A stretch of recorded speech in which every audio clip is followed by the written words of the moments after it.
भारत के गौरवशाली विद्यार्थियों, आज हम पढ़ेंगे भारत की खोज पूरक पाठ्य पुस्तक की भूमिका, जिसे लिखा है पंडित जवाहरलाल नेहरू जी ने। इसको पढ़ने के बाद आप सीख सकेंगे कि भारत की सुंदर, आकर्षक और अमूल्य धरोहर की वास्तविक छवि के दर्शन करके आप उसकी विशेषताओं को लिख पाएंगे।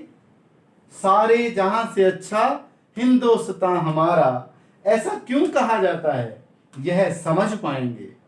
भारतीय सभ्यता और संस्कृति, ये देखो, सभ्यता और संस्कृति यही है भारत की बहुत बड़ी विशेषता। उसको विश्व स्तर पर उसको उपयोगी माना जाता है और उसके विषय में आप बता पाएंगे। भारतीय वीर सपूतों द्वारा आजादी प्राप्त करने के लिए किए गए संघर्षों को आप लिख पाएंगे। भारत की विविधताओं में छिपी विशेषताओं की परस्पर तुलना कर सकेंगे और प्रथम प्रधानमंत्री श्री जवाहरलाल नेहरू जी के विषय में जान पाएंगे। तो जरा सोचें, अगर आपसे पूछा जाए कि आपके भारत की क्या क्या विशेषताएं हैं, आप क्या क्या बताएंगे, तो क्या आप विशेषताएं सारी बता पाएंगे? भारत का अभिप्राय क्या है? क्या आप भारत अथवा भारत माता की परिभाषा या पहचान बता सकेंगे? अपने अंदर झांकिए, सोचिए कि आप क्या क्या बता पाएंगे। भारत को विश्व गुरु क्यों कहा जाता था, क्या आप जानते हैं? भारत सोने की चिड़िया क्यों कहलाता था, क्या आपको पता है? यदि नहीं तो आइए इन सभी प्रश्नों का उत्तर पाने के लिए पढ़ते हैं भारत की खोज। ये हमेशा सुना जाता है, कुछ बात है कि हस्ती मिटती नहीं हमारी, सदियों रहा है दुश्मन दौरे ज़मां हमारा। यूनान मिस्र रोमा सब मिट गए जहां से, फिर भी अब तक मगर है बाकी नामो निशां हमारा। और ये बड़ा सुंदर गीत हम लोग अक्सर सुनते हैं, ये बताता है हमारी भारत की विशेषताएं। जब जीरो दिया मेरे भारत ने, भारत ने मेरे भारत ने, दुनिया को तब गिनती आई, तारों की भाषा भारत ने दुनिया को पहले सिखलाई। देता न दशमलव भारत तो यूं चांद पे जाना मुश्किल था, धरती और चांद की दूरी का अंदाजा लगाना मुश्किल था। सभ्यता सभ्यता जहां पहले आई, पहले जन्मी है जहां पे कला।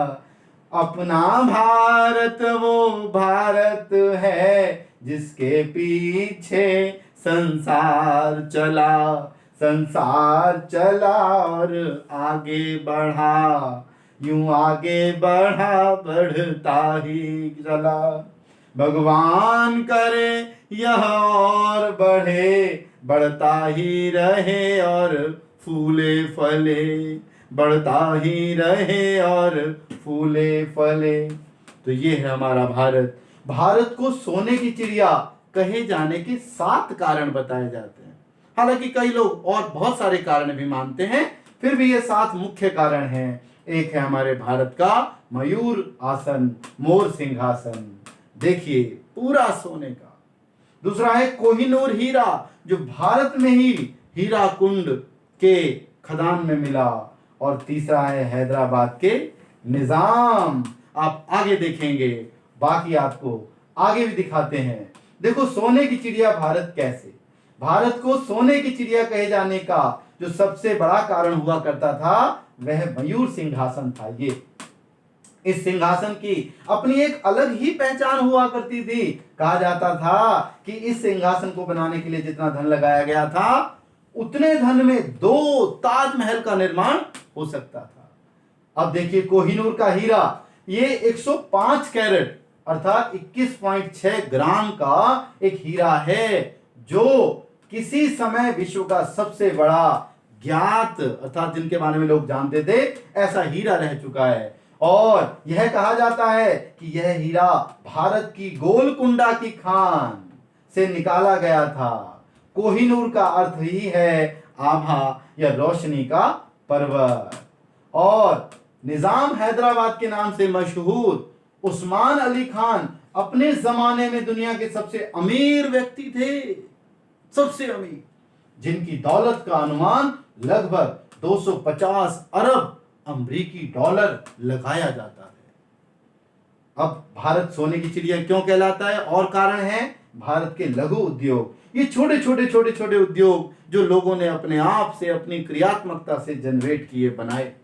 भारत एक कृषि प्रधान देश, हमारे यहाँ सारी फसलें, सारे अनाज उगाए जाते हैं। ये भी भारत को सोने की चिड़िया कहलवाता था। भारत की आयात निर्यात व्यवस्था, दालें, मसाले और अनेकों चीजें यहाँ पर आती और यहाँ से निर्यात की जाती थी। और भारत का पद्मनाभ मंदिर जो पूरा सोने का है, और इस जैसे अनेक मंदिर जो भारत को सोने की चिड़िया कहलवाते थे। तो आइए भारत की खोज इस पुस्तक के विषय में संक्षेप में पहले जान लें, फिर पढ़ेंगे एक अध्याय, दूसरा अध्याय, सभी अध्याय। इसकी भूमिका और सारांश जाने आप। भारत की खोज नामक पुस्तक को भारत के पहले प्रधानमंत्री श्री जवाहरलाल नेहरू जी ने लिखा था। इसकी रचना सन 1944 में स्वतंत्रता से पूर्व अप्रैल से सितंबर के बीच अहमदनगर महाराष्ट्र की जेल में जब थे नेहरू जी, तब उन्होंने की थी। इस पुस्तक को नेहरू जी ने अंग्रेजी में लिखा, बाद में इसका हिंदी और अन्य बहुत सारी भाषाओं में अनुवाद किया गया। भारत की खोज पुस्तक को क्लासिक का दर्जा दिया गया है, जो रचना प्रधान कोटि की या कीर्तिमान स्थापक पुस्तक होती है, केवल उसी को क्लासिक कहा जाता है। ये बहुत बड़ी उपलब्धि है। ये पूरे विश्व स्तरीय मानक है, जिसके आधार पर इसको क्लासिक का मान दिया गया, सम्मान दिया गया। नेहरू जी ने इसे स्वतंत्रता आंदोलन के दौर में 1944 में अहमदनगर के किले में जब कारावास में थे, जेल में थे, तब इसको लिखा था। और यह रचना 1946 में पुस्तक के रूप में प्रकाशित हुई, छपी। देश के समृद्ध, हमारा देश इतना समृद्ध है, वैभवशाली है, उसके इतिहास का आईना है, दर्पण है यह भारत की खोज। यह पुस्तक नेहरू जी के हृदय में बसे हुए देश के विशाल और व्यापक इतिहास के प्रति प्रेम को व्यक्त करती है। उनके दिल में कितना देशभक्ति थी, कितना देश के प्रति प्रेम था, वो दर्शाती है यह पुस्तक। यह किताब नेहरू जी को एक बेहतरीन लेखक, बेहतरीन अर्थात बहुत अच्छा लेखक के रूप में भी स्थापित करती है, जिसने भारत के इतिहास की घटनाओं को गद्य, कहानियों, अर्थात इन्होंने भारत के इतिहास को अलग अलग अंदाज में पेश किया। कहीं तो गद्य रूप में अर्थात प्रोज शैली में कर दिया, कहीं पर कहानियां बताते हुए बात कही, कहीं पर व्यक्तिगत अनुभव, अपने जीवन के अनुभव हमें बताए, और कहीं पर दार्शनिक सिद्धांत, फिलोसॉफिकल फंडामेंटल्स हमें बताए कि ऐसा करें तो ऐसे देश का कल्याण और अधिक हो सकता है। तो इस तरह से ये साझा करती है।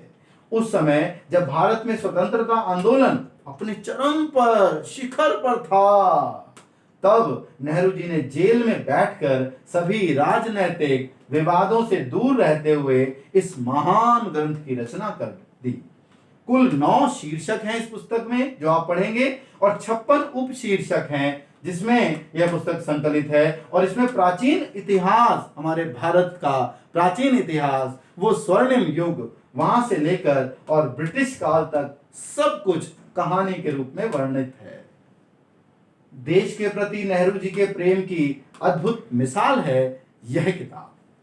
इस पुस्तक पर 1988 में टीवी सीरियल बन चुका है, जिसे श्याम बेनेगल ने भारतीय टीवी सीरियल की टाइमलाइन पर एक मील का पत्थर साबित होने वाला 53 एपिसोड का धारावाहिक बनाया, जिसका नाम था भारत एक खोज। सिंधु सभ्यता से लेकर अंग्रेजी शासन तक उनकी वहां तक की कहानी को इस पुस्तक में नेहरू जी ने सिंधु घाटी सभ्यता से लेकर भारत की आजादी प्राप्त होने तक को विकसित हुई। भारत की बहुत प्रकार की संस्कृतियां थी, समृद्ध संस्कृतियां थी, धर्म था, और हमारा जटिल जटिल अर्थात कठिन, मुश्किल, संघर्षों भरा जो अतीत पास्ट था, जिसमें मुगलों के शक, हूणों, कुषाणों और अंग्रेजों के हम पर शासन हुआ, प्रहार हुआ, उस सब को वैज्ञानिक दृष्टि से और विलक्षण भाषा शैली में इन्होंने बयान किया है। इस पुस्तक में हमारे देश के राजनीतिक, सामाजिक और सांस्कृतिक विकास को एक ऐतिहासिक क्रमबद्धता, सीक्वेंस ऑर्डर के साथ जानने और समझने का प्रयास करवाया गया है। नेहरू जी के विस्तृत रुझान थे, बहुत अच्छा एप्टीट्यूड था उनका, बहुत अच्छी सोच थी, जिस कारण से यह किताब, इस किताब में हमें दर्शन मिलेगा, फिलॉसफी मिलेगी, हमें कला, हमारी आर्ट, हमारे भारत की सभ्यता संस्कृति, उसकी कला, सामाजिक आंदोलनों, वित्त, विज्ञान और धर्म इत्यादि कई अलग अलग क्षेत्रों के अध्ययन की जानकारी प्राप्त होगी, क्योंकि वो अध्ययन इसमें भरा हुआ है। जेल के वातावरण को बेहतर बनाने के लिए अपने साथी कैदियों के साथ बिताए हुए कुछ पलों को आपस में जोड़कर लिखी गई इस किताब को नेहरू जी ने जेल में रहने वाले अपने साथी कैदियों को समर्पित कर दिया, अर्थात उनको समर्पित किया, क्रेडिट उनको दिया। भारत क्या है, इस प्रश्न के उत्तर में नेहरू जी के शब्दों में आप ये पाएंगे इस पुस्तक में कि भारत एक भूभाग, कोई धरती का टुकड़ा नहीं है, बल्कि उस धरती पर बसे लोगों, उसकी संस्कृति, उसकी सभ्यता, उसके रीति रिवाज और उसके इतिहास का नाम भारत है, जो उसके भौतिक स्वरूप को दर्शाता है। तो वो भौतिक स्वरूप जिसमें सब कुछ मिला जुला है, वह है भारत। जैसे कोई कहे भारत माता कौन, तो भारत माता वह है जिसमें भारत के सभी अंग, पेड़ पौधे, पशु पक्षी, जड़ चेतन सब चीजें आ जाती हैं, वो है भारत माता, वही है भारत। भारत एकमात्र एक ऐसा देश है जिसने अतीत में अनेकों संस्कृतियों को बनते और बिगड़ते देखा। बहुत सारी संस्कृतियां यहाँ आई, उन्होंने अपना बिगड़ाव और बदलाव दिखाया, लेकिन अनेकों संस्कृतियों के यहाँ आने पर भी, यहाँ आई वो तो आकर के या तो वो विलीन हो गई, इसी संस्कृति में समा गई, या फिर नष्ट हो गई, अलग से उसने अपना वजूद कायम करने की कोशिश की और सफल नहीं हो पाई दूसरी संस्कृति। परंतु इन सब में भारत ने अपनी संस्कृति को ना सिर्फ बचाए रखा, अपितु उसे श्रेष्ठ भी सिद्ध किया है। इसी संस्कृति का प्रतिनिधित्व ही किया गया है इस भारत की खोज पुस्तक में। तो उसने कितने ही आक्रमणकारी देखे हैं, भारतीय संस्कृति ने कितने ही शासन काल देखे हैं, गुलामी की बेड़ियां भी देखी भारत ने। एक वक्त तो ऐसा भी आया जब उसने अपनी शक्ति को दूसरों के पैरों तले पाया, बिल्कुल एकदम बेचैन, शक्तिहीन हो गया था भारत, परंतु उसने फिर उठकर अपने सम्मान को फिर से पाया और अपनी धरोहर को खोने से बचा लिया। आज बेशक यह भारत एक बड़ी आबादी वाला देश हो गया है, परंतु इसके पास आज भी उसकी बहुमूल्य विरासत, धरोहर विद्यमान है। और वह है धरोहर क्या है, उसकी संस्कृति। संस्कृति अर्थात संस्कृति को हम कैसे कहेंगे, हमारे जो रीति रिवाज, हमारी जो परंपराएं, हम जो दूसरों का सम्मान करते हैं, हम जो अलग अलग तरह का भोजन खाते हैं, हम जो अलग अलग तरह से बोलते हैं, लिखते हैं, वो सब हमारी संस्कृति और सभ्यता है। हम सबको सम्मान देते हैं, वो हम तो पशुओं को भी क्या कहते हैं, अपने परिवार का सदस्य मानते हैं, हम गाय को माता कहकर बुलाते हैं, ये हमारी सभ्यता है। और हमारे धर्म ग्रंथ, ये हमारी धरोहर है। हमारे महापुरुषों के उच्च विचार, अहिंसा परमो धर्मः, गांधी जी ने कहा, बुरा मत देखो, बुरा मत सुनो और बुरा मत कहो, ये हमारे महापुरुषों के उच्च विचार, हमारी धरोहर हैं।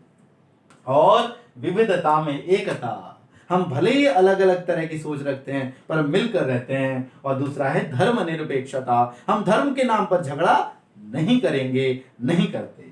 आज हमें फिर से अपने देश की विरासत है, ये विरासत को सावधानी से बचाना है और अपनी धरोहर को उन्नत एवं विकसित करके विश्व में फिर से अपना वर्चस्व अर्थात अपनी कीमत, अपनी प्रतिष्ठा बढ़ानी है। यही शिक्षा देती है पुस्तक भारत की खोज। तो अब जरा भारत की खोज के रचनाकार जवाहरलाल नेहरू जी के विषय में थोड़ा सा हम जान लें। नेहरू जी का जन्म 14 नवंबर 1889 में इलाहाबाद में हुआ। ब्रिटिश भारत तब ये कहलाता था, उत्तर प्रदेश है और भारत है। मृत्यु 27 मई 1964 को, उम्र 74 वर्ष थी तब हुई, नई दिल्ली में। व्यवसाय काम क्या करते थे? ये बैरिस्टर थे, लेखक थे और राजनीतिज्ञ थे। इनकी प्रमुख पुस्तकें हैं विश्व इतिहास की झलकियां, आत्मकथा और भारत की खोज। भारत की खोज मूलतः बेसिकली अंग्रेजी भाषा में डिस्कवरी ऑफ इंडिया के नाम से लिखी गई थी। आप भारत के प्रथम प्रधानमंत्री रहे, विदेश मंत्री रहे, वित्त मंत्री रहे और रक्षा मंत्री भी रहे हैं और इनको सर्वोच्च सम्मान प्राप्त है भारत रत्न 1955 में जो इन्हें मिला। अब इनकी कुछ पुस्तकों की झलक देखें आप। ये है इनकी द डिस्कवरी ऑफ इंडिया, ये है पिता के पत्र पुत्री के नाम इंदिरा गांधी के नाम, और ये है अ बायोग्राफी, और ये है द विजडम ट्री सीरीज। अब कुछ मुख्य बिंदुओं को हम पढ़ते हैं, आगे देखते हैं इस पाठ में आपने क्या मुख्य बिंदु पढ़े हैं।